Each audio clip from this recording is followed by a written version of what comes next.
আমার একটি personal room এবং পার্সোনাল পড়ার টেবিল থাকা সত্ত্বেও আমি পড়তে বসি অলওয়েজ আমার ড্রেসিং টেবিলের সামনে। এটা আমার একটা অভ্যাস, আমার ভালোও লাগে। ড্রেসিং টেবিলের সামনের যে লাইটটা, সেটার সামনে পড়লে আমার বেশি পড়া সুন্দরভাবে মুখস্থ থাকে। আমার এই ডান্স ভিডিওটাতে একজন কমেন্ট করছে, যদিও কমেন্টটা এখন ডিলিট করে ফেলছে, কজ এই কমেন্টের রিপ্লাই আমার না, আমার ফ্রেন্ডরাই দিয়ে দিছে। সে বলছে যেহেতু আমি ইনফ্লুয়েন্সার, সো আমার সিজি নাকি 2 এর ঘরেই থাকে। এইসব বাদ দিয়ে আমি যাতে পড়াশোনা করি, তাহলে আমার সিজি যদি একটু উন্নত হয়। But I am happy with my CG. আমার রিসেন্ট সিজি আমি আমার স্ক্রিনশটে দিয়ে দিব কমেন্ট বক্সে। সো আমাকে কাইন্ডলি এগুলার অ্যাডভাইস দিতে আসবেন না। আই নো ভেরি ওয়েল আমার কিভাবে কাজ অ্যান্ড পড়াশোনা সবকিছু একসাথে চালাতে হয়। আপনি আপনার লাইফে সিজি 2 নিয়ে ডিপ্রেশনে আছেন, তাই বলে সবাইকে যে সিজি 2 পায় সেটার অ্যাডভাইস দিতে আসবেন না। কিভাবে কাজ অ্যান্ড সবকিছু সামলাতে হয় এটা মেয়ে মানুষ খুব ভালোভাবেই জানে। আমাদের ইউনিভার্সিটির একটা বাজে জিনিস হচ্ছে টানা এক্সাম নেয়, অর্থাৎ কোনো এক্সামের আগেই বন্ধ থাকে না। সো আজকে একটা এক্সাম দিয়ে আসছি, আগামী কালকে আরেকটা exam. But you know what, আমি আজকে এক্সাম দিয়ে বাসায় আসি নাই, গুলশান গেছি একটা শুট করতে। ওই শুট শেষে এখন রাতের 11টা বাজে এসে আমি পড়তেছি। তার মানে এই না যে আমি আমার পড়াশোনাকে নেগলেক্ট করতেছি, কজ আমি অলরেডি নোট বানায় রাখছিলাম অ্যান্ড ওই নোটগুলো এখন আমার একটু দেখলেই হবে। যে ভাইয়াটা কমেন্ট করছে সেই ভাইয়াটা একটা ইউনিভার্সিটি স্টুডেন্ট। সে গাধার মতো এটাও জানে না যে ইউনিভার্সিটি স্টুডেন্টদের এখন সময়ও নাই, ওই টাইমও নাই যে স্কুল বা কলেজের স্টুডেন্টের মতো 24 ঘন্টা পড়াশোনা করবে। সো আমি ঠুমাক ঠুমাক গানের রিল করেও আমি আমার রেজাল্ট যদি ভালো রাখতে পারি, I really don't need your opinion. কিন্তু পড়াশোনার মাঝে মাঝে আয়না দেখাটা আমার একটা হ্যাবিট হয়ে গেছে। আর আয়নাটা দেখতেছিলাম একটু বেশি আজকে, কারণ হচ্ছে আজকে চুলগুলো একটু বেশি সুন্দর লাগতেছিল। I don't know Y. কখনো কখনো হয় না যে চুলগুলো সামটাইমস একটু বেশি সুন্দর লাগে।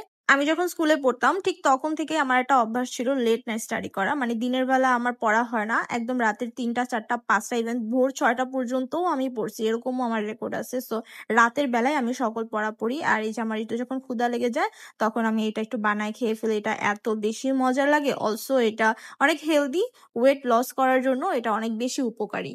আমি এটা অলমোস্ট প্রতিদিন রাতেই খাওয়ার ট্রাই করি। যদি কোনোদিন রাতে না খেতে পারি তখন আম্মু নিজে বানায় রাখে, পরের দিন সকালে আমাকে বলে যে এটা খাও, কজ আম্মুও বুঝে যে এটা আমার খুব বেশি ফেভারিট। আর এটা খেলে আমি রাতে আর কোনো ডিনার বা সকালে যদি খাই তাহলে সকালে আর কোনো ব্রেকফাস্টও করি না।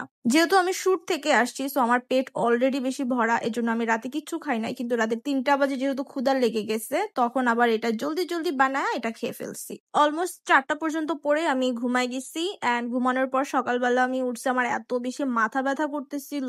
লেট নাইট পড়লে কিন্তু একটু সমস্যাও হয়, কেন জানি মাথা ব্যথা করে। সো সকালে আমি উঠে একটু ফ্রেশ হয়ে সবার আগে আমার স্কিন দেখি, সেটা হয়তো ক্যামেরায় দেখি অথবা আয়নায় দেখি, বাট সকালবেলা নিজেকে অবজার্ভ করা এটা আমার একটা হ্যাবিট। আমি দেখি আমার চেহারায় কি প্রবলেম হয়েছে, নাকি আগের থেকে বেটার হয়েছে, সবকিছু আমি এই সকালবেলায় অবজার্ভ করি। বাই দ্য ওয়ে আমি হাইটা একটু বেশিই নেই, মানে অনেকক্ষণ ধরে। সকালবেলা ঘুম থেকে উঠে কোনো মতে ব্রাশ করে আমি পড়তে বসে যাই। আমি একদম টাইম ওয়েস্ট করি না, খাওয়া দাওয়া তো দূরের কথা, আমি রুম থেকেই বের হই না। যতক্ষণ না এক্সামের আগে টাইম পাই ততক্ষণ পড়তে থাকি, তারপর ভার্সিটি চলে যাই। আর এই যে দেখতেই পারতেছো আমার হ্যাপি ফেস, হ্যাপি ফেস যখন দেখবা তখন বুঝবা যে আমার এক্সাম ভালো হয়েছে। সো সবার সাথে একটু হ্যালো হাই করে তারপর বাসায় চলে যাই।